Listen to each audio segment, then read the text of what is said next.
ইনশাআল্লাহ।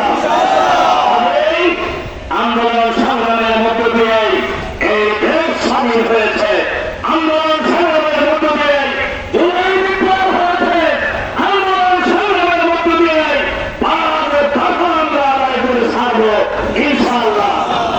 আমাদের বন্ধুদের কেউ কেউ বলছেন আমরা নাকি আন্দোলন কর্মসূচি দিয়ে নির্বাচন বাতিল করার ষড়যন্ত্র করছি।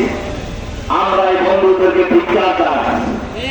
বাংলাদেশ জামায়াত ইসলামী একটি নির্বাচনমুখী দল। আমাদের ইউনুস সাহেব অঙ্গীকার করেছেন, ওই অঙ্গীকার পরিপূর্ণ করুন।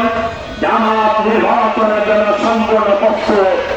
আগামী তাড়াতাড়ি নির্বাচন হয়, এই সত্যগুলোর মধ্য দিয়ে জামাত স্বাধীনভাবে অংশগ্রহণ করবে।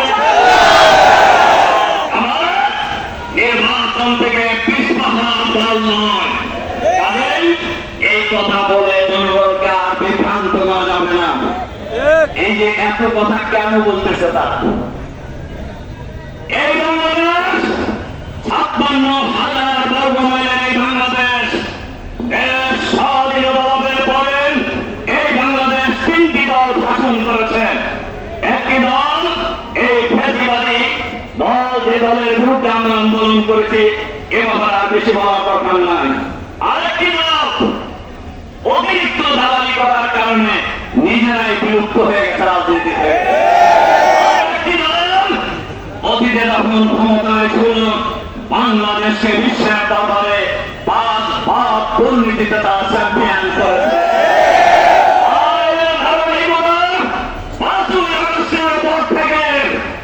চান্দাবাজি থেকে শুরু করে বালু খাওয়া, পাথর খাওয়া শেষ করেছে।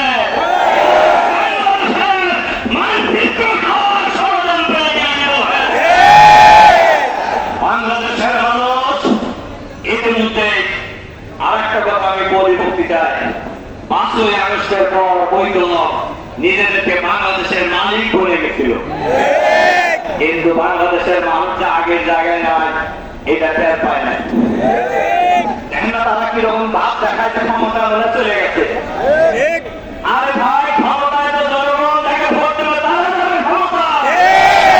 আপনারা ইতিমধ্যে টের পান নাই? 400 নির্বাচনের 3 দিন আগে ওই দলের একজন সিনিয়র নেতাকে টকশোতে উপস্থাপক জিজ্ঞাসা করেছিলেন, আগামী 3 দিন পর তো ইলেকশন নির্বাচন, কি বুঝতেছেন? উনি বলছেন কেন ছাত্রদল পূর্ণকালে বিজয়ী হবে? কেমনে ভোট এখনো হয়ে যায়? ছাত্রদল মাত্র ভোটুকা, মানে ওনাদের ভাব হচ্ছে এরকম, ওনাদের দল ছাড়া বাংলাদেশে ভোট দেওয়ার সুযোগ নাই।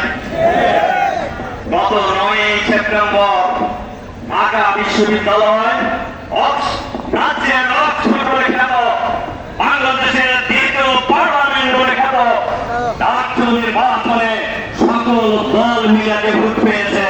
ইসলামী ছাত্র শিবির 1,000 বেশি ভোট পেয়ে বিজয়ী হয়েছে। জাহাঙ্গীরনগর বিশ্ববিদ্যালয় তৈরি হয়েছে।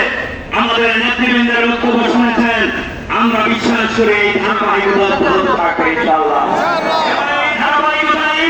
আগামী জাতীয় সংসদ নির্বাচনে বাংলাদেশের মানুষ দাঁড়িপাল্লার পক্ষে নীরব বিপ্লব ঘটাবে ইনশাআল্লাহ। বিপ্লব কেউ ঠেকাতে পারবেন না ইনশাআল্লাহ। ষড়যন্ত্র করেন, এই আন্দোলনকে দমন করা যায় নাই, আগামী দিনেও কেউ দমন করতে পারবে না ইনশাআল্লাহ। এখন আসুন আমরা ঐক্যবদ্ধ ভাবে আগামী নির্বাচন ফেব্রুয়ারিতে অনুষ্ঠিত হবে। এর আগে জামাত ইসলামীর পক্ষ থেকে বাংলাদেশের 8টি দল যে কর্মসূচি ঘোষণা করেছে, সেই কর্মসূচির মাধ্যমে আমরা 5 দফা দাবি আদায় করে বাংলাদেশকে একটি সুস্থ রাজনীতির দিকে নিয়ে যাবো ইনশাআল্লাহ।